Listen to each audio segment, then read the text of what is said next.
At what point should we be concerned for Sandoval? That's not me throwing a pity party for him, but it just seemed off. I don't know. It just struck me. It struck a chord in me. And maybe that's why I haven't stopped thinking about it for 48 hours, because to me it was A, so bizarre, and B, I just am worried.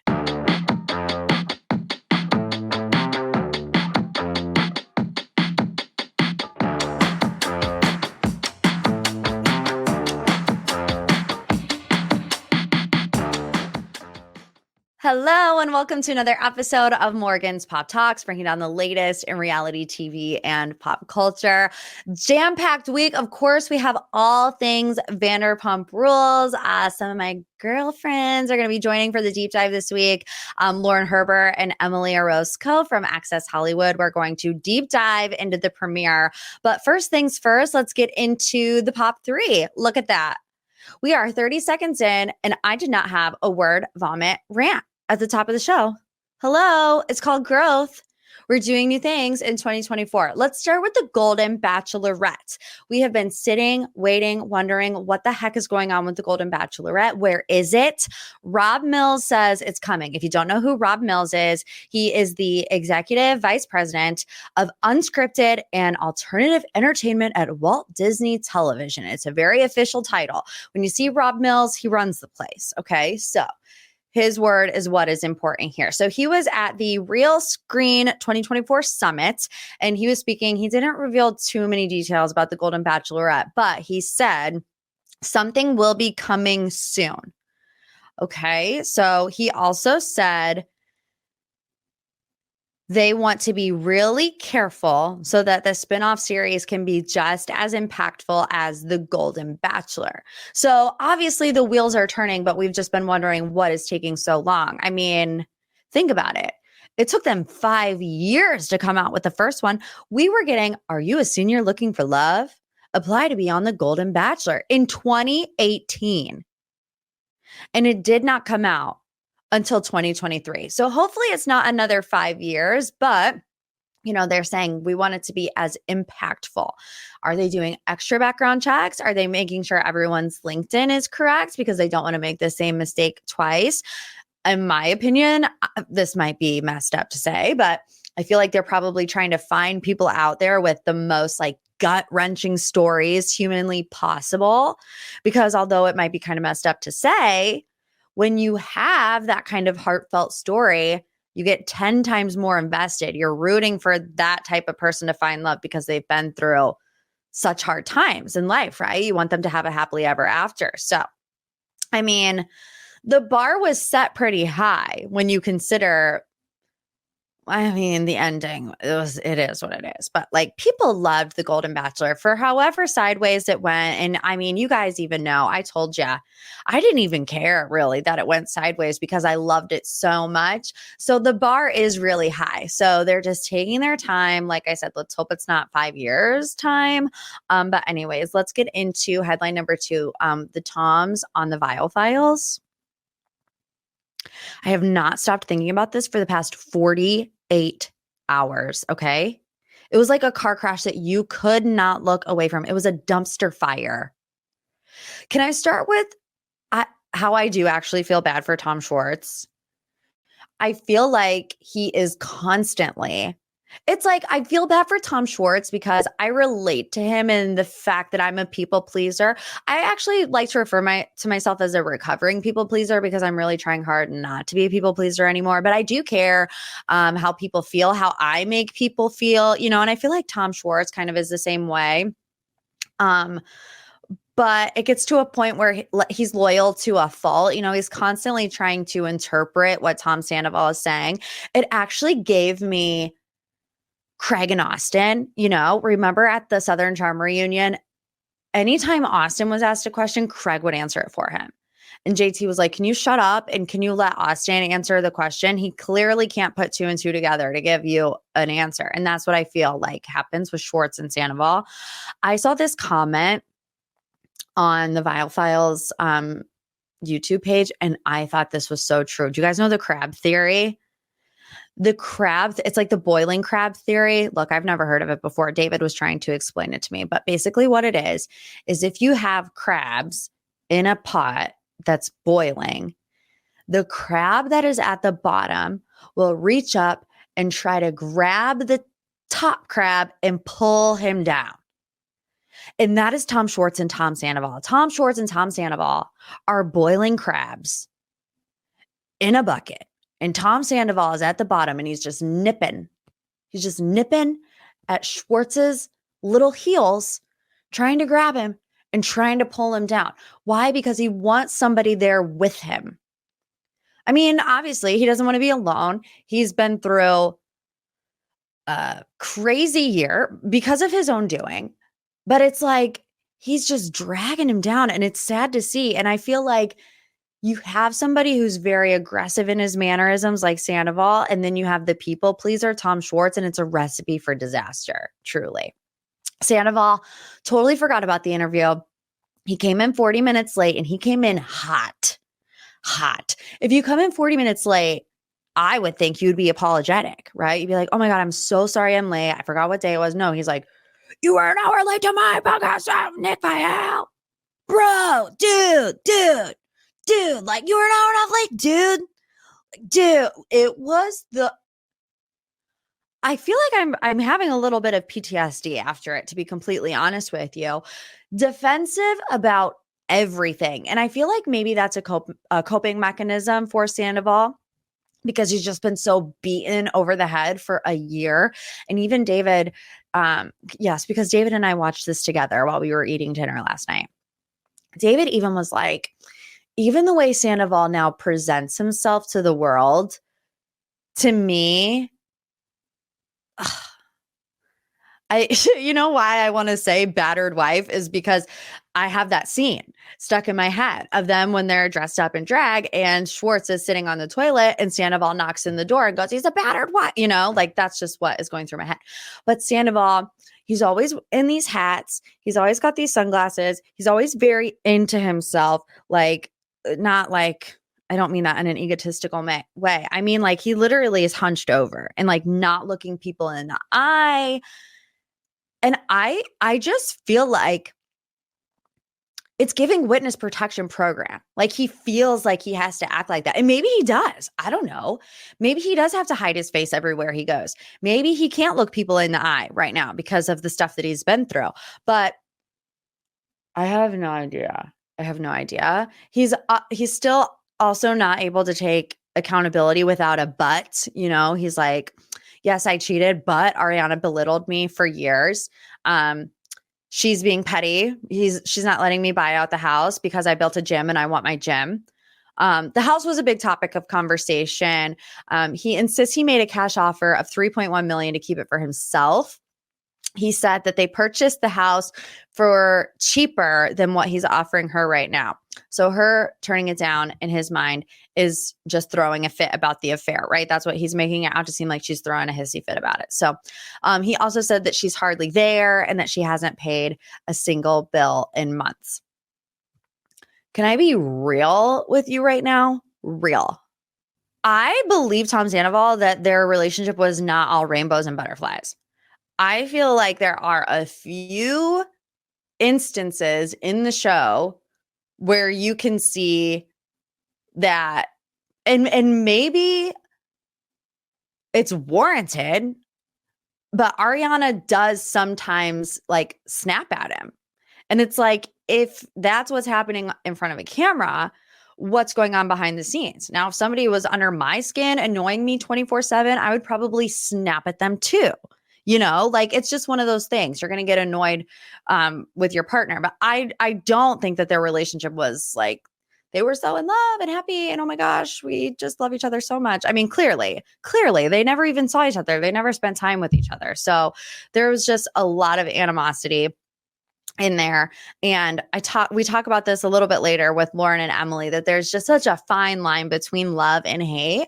And I feel like Ariana and Sandoval are still there, like they're still there. Anyways, he's talking about like this Tweety bird ornament that gives him peace in life. And I was just like, what truly am I listening to? And it's like, I remember watching it. I was like filming stuff on my phone to like do the compilation that I did. And at a certain point, and I don't really necessarily know when that certain point was, but at a certain point, I was like, okay, I'm actually concerned for his well-being, like I don't know what's going on there. I'm also not going to make like a reckless assumption or accusations. And I see a lot of that going on right now, and I don't like that. But at what point should we be concerned for Sandoval? And that's not me. I don't want it to be misconstrued. That's not me like throwing a pity party for him, but it just seemed off. It really seemed off. And I don't know. It just struck me. It struck a chord in me. And maybe that's why I haven't stopped thinking about it for 48 hours, because to me it was A, so bizarre. And B, I just like am worried. I don't know.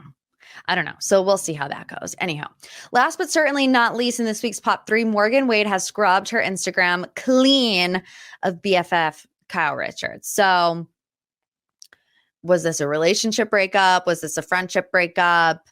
I mean, who knows? Morgan has wiped all traces of Kyle from her Instagram, and it looks like Kyle has done the same.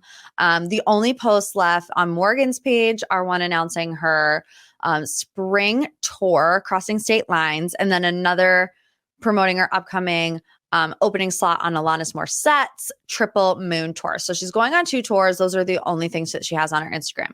That to me isn't that alarming. Artists do that all the time, especially when they want to create buzz, which ta-da, here we are.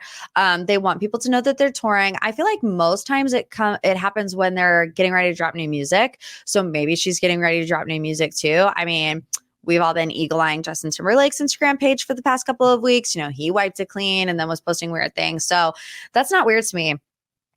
It's Kyle that is weird to me. There's no word from either camp. They are still following each other.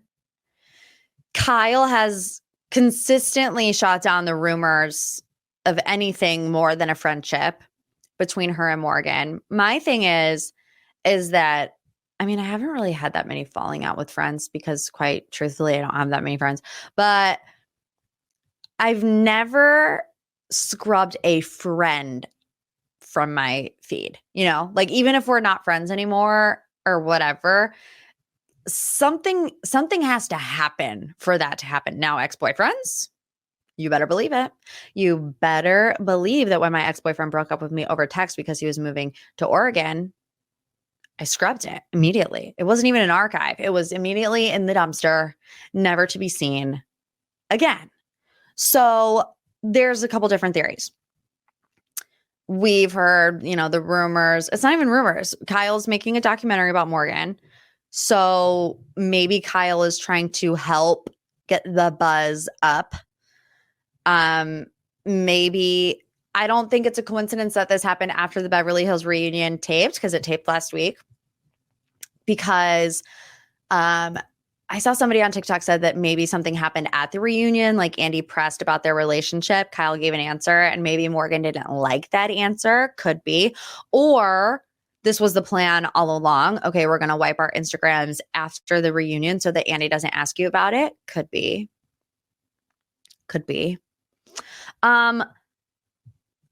I mean, if you've listened to this podcast, you know that I've never believed this story for 1 second. I always thought it was fishy. I still think it's fishy. I feel like Kyle Richards is way too smart to be doing things like this, not on purpose. You know what I mean? Like, she's been in the game for years. She knows what to do to get attention. She knows what to do to not get attention. And it seems interesting to me that like all of these interview clips come out about how, Kyle says she feels guilty about thrusting Morgan into the spotlight, and Morgan doesn't like the limelight and whatever.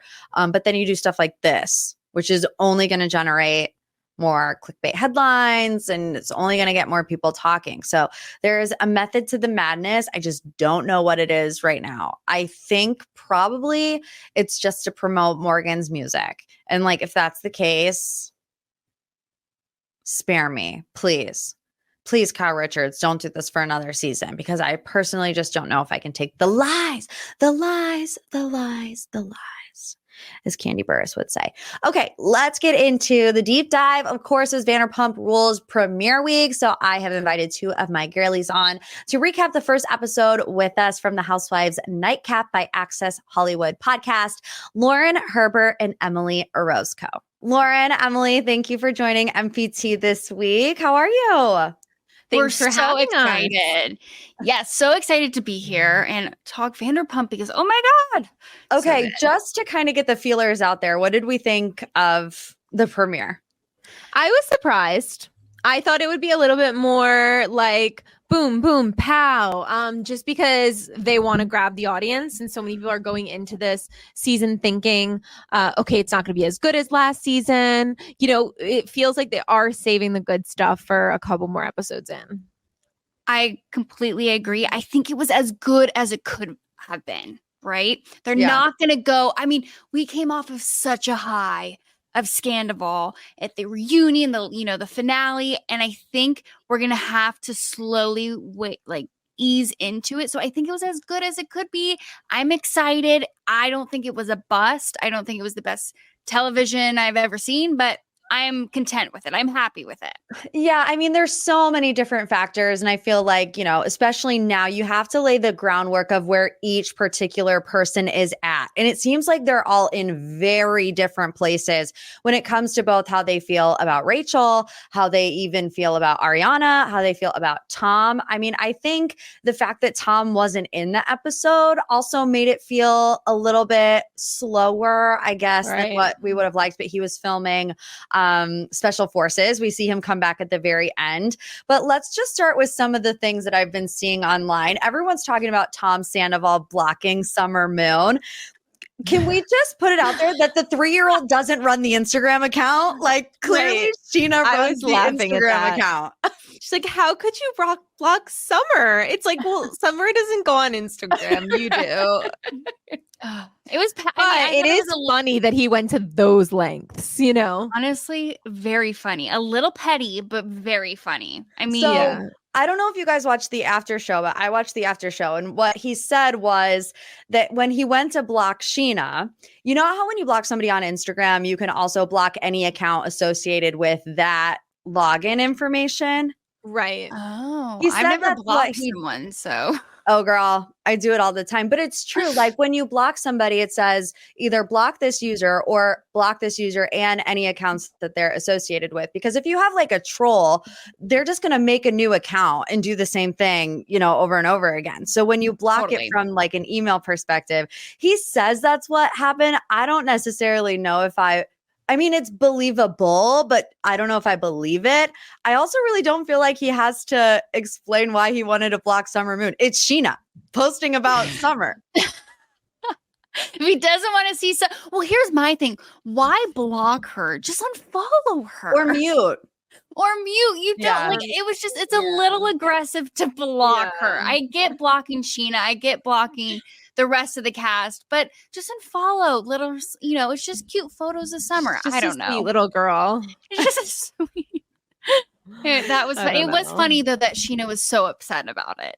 Very upset. It's like, you can't blame him. It's also Tom after all. He's going to be really reactive to all this. What we have learned and what we've seen in all his recent interviews, he still kind of doesn't think he did that much wrong. So yeah, we can't even get on the Vial files of it all. I already talked about it earlier, but it was truly the most unhinged thing ever. So I feel like that's why we got Unhinged Sandoval. He knew he wasn't going to be in the first episode. So he's like, how can I make this about me? I'm going to go ballistic on the Vial. Right.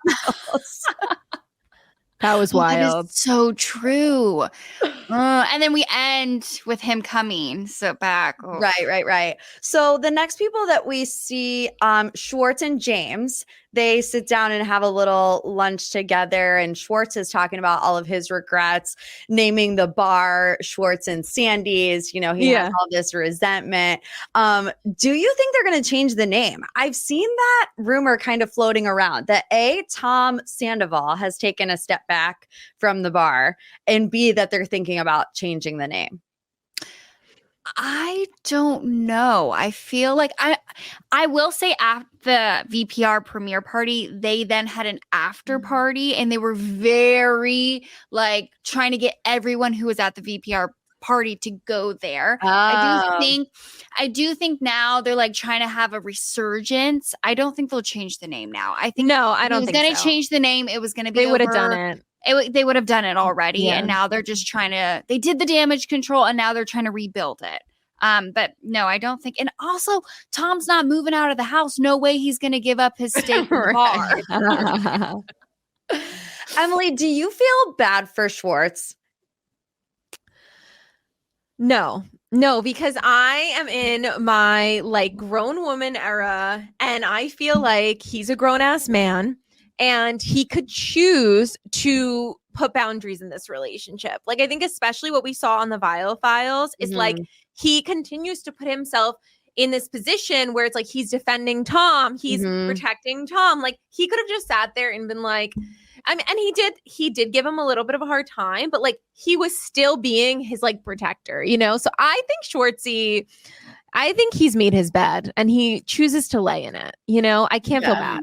Do you think hearing about all the other things that happened to him last year, going through the divorce, his brother had a really scary health issue, plus Scandival, does that at all change your opinion of the way that he either acted or maybe reacted? Or do you think that it just is what it is and he's going to defend Sandoval at all costs?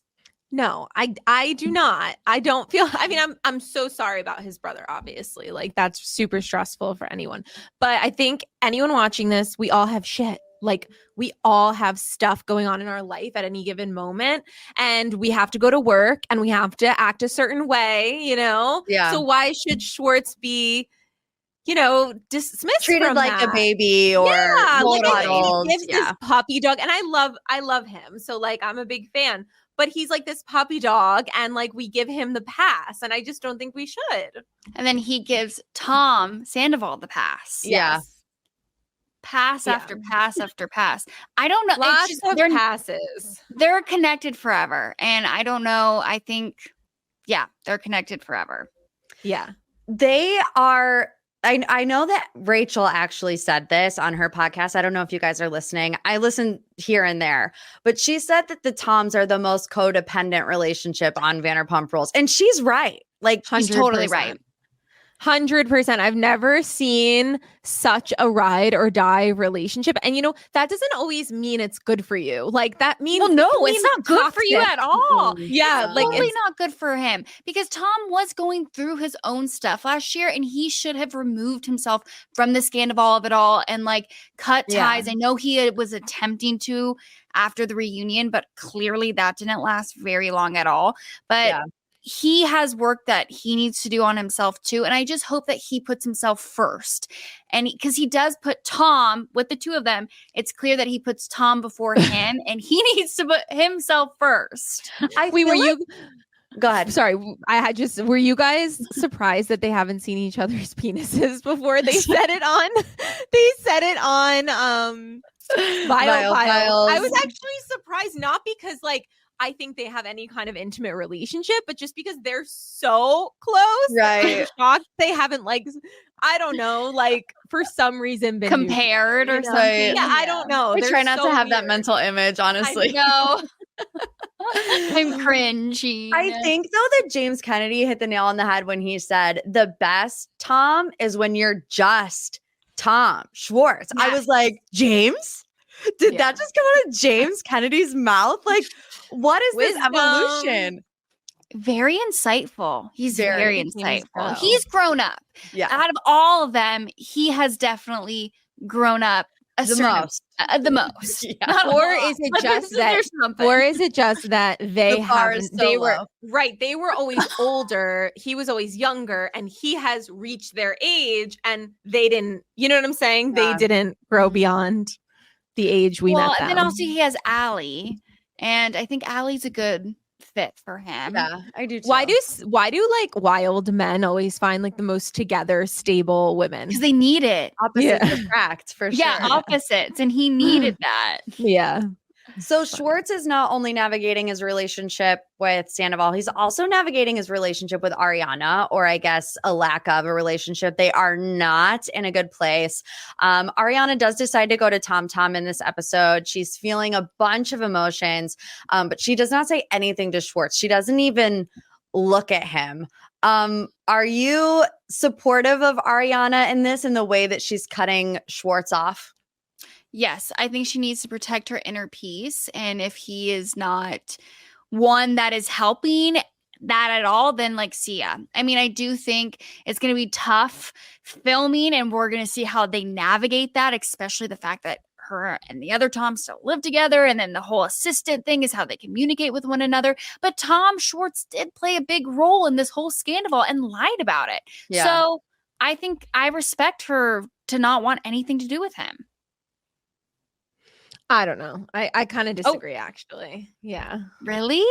Yeah, I do, because I feel like, well, he did know. That's kind of he knew. Yeah, I think that's the part that's really hard to get over. Yeah, okay, all right. I think we can say hi. I feel like if you're gonna walk into Tom Tom, you have to assume that you're gonna see Tom Schwartz. So it's like, if you're gonna go there, I don't know, at least say hello. And I do understand there's like a filming aspect of it. Like, she doesn't want to be left out of the season just because she doesn't want to be around Sandoval or doesn't want to be, in Tom Tom. But I also found it so sad, the flashbacks of Katie and Ariana walking into Tom Tom when they were, the foursome, and everyone was so happy. I like borderline teared up at that moment of seeing just how far they've come. I'm not even how far they've come, what they've been through, and like the destruction of both relationships. It was really very sad. I do agree with you. The flashbacks were like a little bit of like with Ariana and him. And you know what got me when she says to Sandy, can we just go home? And like, and they're just sitting there and he's like, because it makes me like feel like, oh my God, it reminds me of my own past relationship. I was so triggered because I was like, at one point, this is the person you actually really relied on and was your rock, and then he fully stabbed you in like the back. It's so sad. I was sad. I was not loving that. And I also had a flashback of, and I'm surprised they didn't put this flashback in there, with James DJing at Tom Tom. I immediately was like, is he going to be DJing on a roll of toilet paper upstairs like he did at their premiere? Or like, where is he? Thankfully, he wasn't in the closet this time. He was actually on the ground with everybody else. But we get Daniel, who is Ariana's new boyfriend. Do you think Ariana jumped into this relationship? Yeah, I mean, I do. Then I do. But then you have to think about, okay, how long to her and Tom, like, how long was it that it wasn't a great relationship, that she wasn't fulfilled? And so then it's like, what Tom said, they weren't intimate for a year. Right. And so like, maybe then it's not that soon, because they broke up, but Tom was having an affair with someone else for months. Right. And, that's if he's the person that, you can only go up from Tom. So if he's giving her what Tom wasn't, then I don't think it's too soon. I know that's going to be definitely a storyline. Mm-hmm. The women are going to bring it up. Oh my gosh, how could you jump in this relationship? Blah, blah, blah. But, he's better than Tom. Do we trust his intentions? Okay, so I was thinking about that, because she said he's a personal trainer, and what else? Something else. He lives personal in New trainer. York. He has another job too. He's a personal trainer and something else. And I heard her say in an interview that he really doesn't like to be on the show or in the spotlight. But he did it for her like this season. That was in our interview. Oh, really? Yeah, you're like, I heard it in an interview. It was our interview. Well, you did it though. I didn't do it, right? Right. Yeah. But it was, okay. That's so Lauren did that. Okay, so it was in Lauren's interview. Sorry, a tribute at Housewives Nightcap. They got the exclusive. Okay, so anyway, I was kind of like, you hear that a lot with someone that's famous that dates someone non-famous, you hear the famous person say, he doesn't really like the spotlight. Like, he comes out for me. It's very strange that we get that same rhetoric in these dynamics. John in this Jansen. kind of dynamic. Yes. Yes. Oh, and it's my like, God. hold up though. Why is that always the kind of thing that we hear? Yeah. I think it's probably because they will say that to the person so that they don't have a guard up. I think it's a little bit of a manipulation. Also, it's kind of like how normal people meet a celebrity and they're like, oh, I didn't even know who you were, but they do. Right. It's like trying to act like, play it cool. I'm suspicious. Ooh, I didn't think about the minute you said John Jansen, I was like, I don't Yeah, I don't know where to go from there anybody now. John I Jansen. don't know what to go because they're still together, right? Yeah. they're still together. Danielle and Ariana. Yeah. Yeah. We don't know that much about him. I'm interested to know more about him before making like a final call on that. Yeah. Yeah. Because I mean, in his defense, you know, like you said, he said he doesn't like the spotlight. He hasn't really been in it. And they've been together for almost a year. You know, it's not like he's doing all these. It's already been a year. I mean, Scandival happened March 1st. You know, we're in February. So it's almost, and they met very, very soon after Scandival broke. What'd she say? 10 days? So that 14. That was like so crazy. Let's talk about Lala, because Lala, I think, is the most interesting character here in the premiere. She is having all different types of emotions. You know, obviously her friendship is growing with Ariana, but she also finds herself feeling for Rachel. She relates to, you know, what Rachel is going to with this guy promises you the world and kind of isolates you. You're alone on this island and you feel like you have nobody if you don't have him. She's obviously comparing this to her relationship with Randall. You know, in my opinion, she's really projecting. But she goes outside and she sends a voice note to Rachel. What did you think of the voice note? I don't know. I mean, I think she's definitely, we've known Lala to, you know, really put her wall up, right? And it's like, she took the wall off.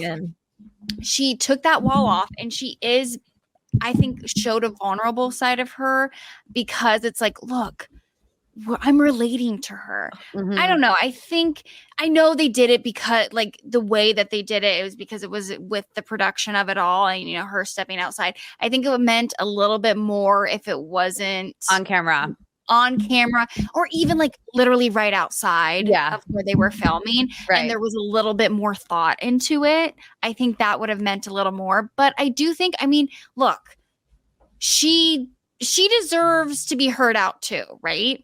And I don't know. I mean, I'm not that surprised that she reached out to her. So I think. Do we think it was a ploy to get her back? Do we think there was?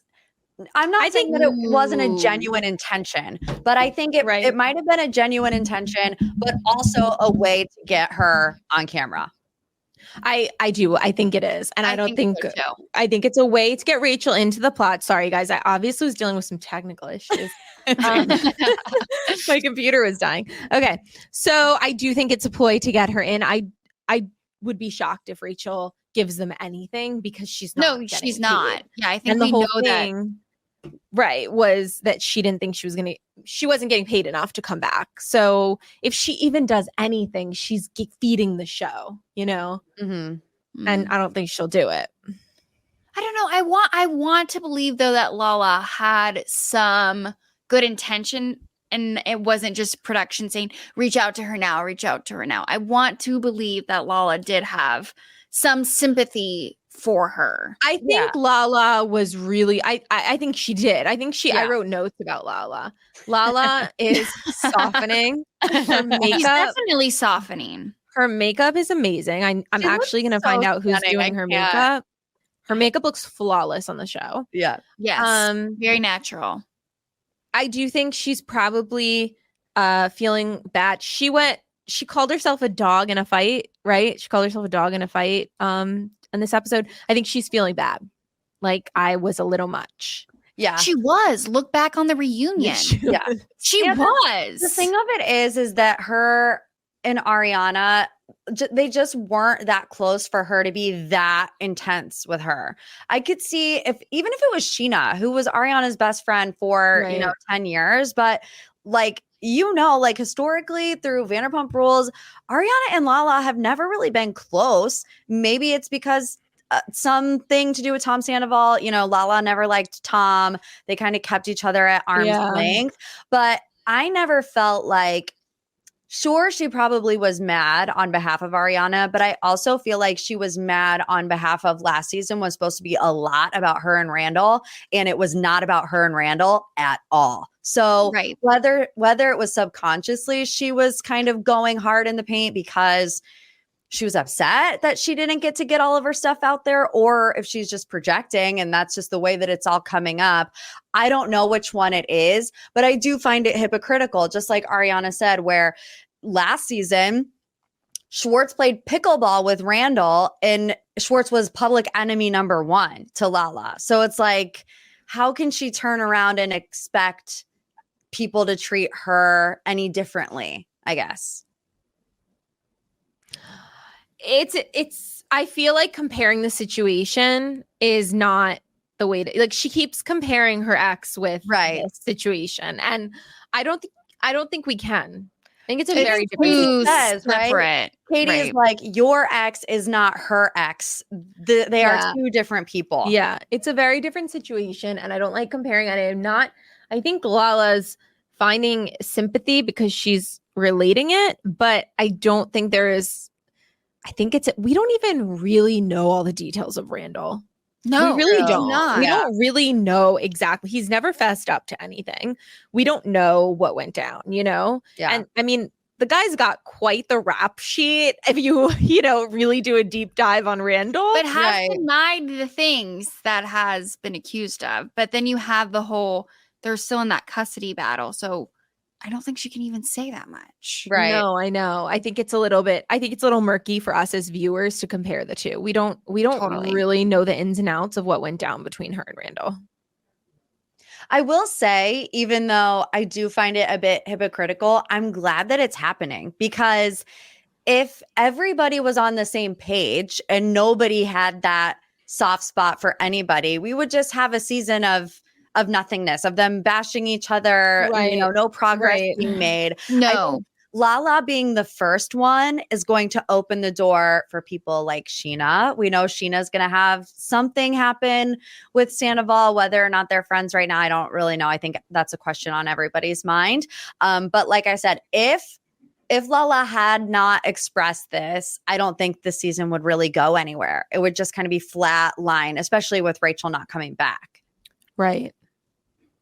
Yeah, I agree with you. I think we need a storyline. We need, no matter what, this season is not going to be as good as last season. It's just not possible, obviously. I mean, no. Yeah, it's not possible. I think we need growth. We need progress. And with Lala being more on Rachel's side, not side, but giving her some sympathy. Yeah. We can't go in circles, like you guys were just saying. And because that won't be fun whatsoever. Like, I do feel I'm already exhausted. Like, I'm exhausted from the scandal of it all. Like, and then Tom of. I know you're talking about growth, and I'm just like, well, literally yesterday, Tom was on the Vials and he was losing his mind. So it's like we know he hasn't grown at all in a year. It was truly the craziest thing I've ever seen. It was so chaotic. It was so chaotic. So yeah, we'll have to see with him too if he's gonna be this ego guy that comes like. I just hope that we'll see. I don't think he's changing at all. I think we saw that from the Vial files. He is not changing. I don't know. Maybe there's a couple episodes in there that he's going to give us unhinged. Something. He was completely unhinged, and his room looks like he's the president of a frat party. Yeah, that was bad. And he's like, bringing having big party. Like, is he kidding with that room? Yeah. Like, come on. Ariana's room was not great either. I was like, what is happening here? So much stuff. Yeah. It was not great. They need to outsource help. What's her name? Anne? Poor Anne. Anne, the assistant. Poor Anne. You could not pay me enough to be Anne. Could you There's imagine? no money in the world that's enough to be Anne. Yeah, that's how they communicate. Is poor Anne. Horrible. Poor Anne. Horrible. She had I to hope look at she's all making of good the- money. I know. She had to look at all of the lightning bolt postcards. No, That's crazy too. That literally they were sending stuff back and forth to each other. Like, are we in 6th grade? it's just immature. It is completely and utterly immature. And it's just mean to a point too, because you guys, she knew Ariana was still living there. Right. It's just mean. True. Yeah, I would, if I were Ariana, I would want to get so far away from him. Yeah.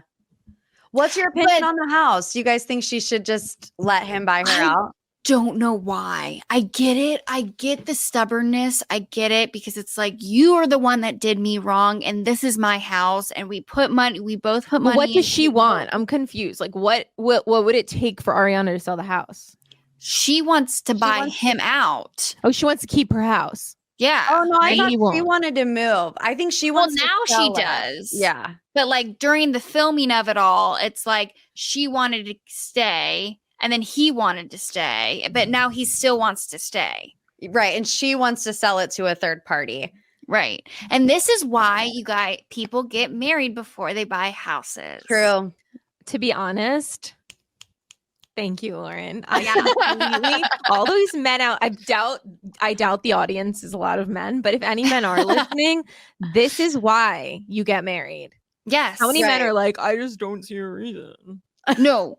I Buying a don't house, know." then there's legality behind the Like, whole thing, and then the that's the court system reason. can handle. Yes, Yeah. that is the reason. And tax. Yeah. purposes. I just feel like both of them, for as much as they both profess that they want to move on, if they really did, one of them would budge and they're both not budging. So do you really want to move on or do you just want to win the argument? Which one is it? Ooh. You know, like I think I do think here's the thing that like no one wants to admit in a breakup, no matter how messy it is, there's still so much love between them. Yeah. Yeah. And so that's where it gets very complicated. They don't actually hate each other as much as they, there's a project. fine line between love and hate. That's what I was about to say. There's a very fine line, and they were together for 9 years. Yeah. You Yeah. can't just erase 9 years. No. And so I think that's where the house makes things that's why the house is so complicated. Right. Yeah. And like she said, it's literally the last thing that ties them together. Well, they So- are on a show together. Well, that but- too. Yeah, there's also on a show. They'll forever be in each other's lives if they like it or not. That too. We have a whole season to look forward to, but thank you guys for coming and recapping episode 1. Love your guys' podcast. So please tell my listeners where they can find you. Yes, you can find us on Housewives Nightcap wherever you listen to your podcast. And then we also post our interviews across Access Hollywood's digital platforms like YouTube. And so we have experts like Morgan on to break things down. But then we also, week after week, we have a housewife and we're interviewing them.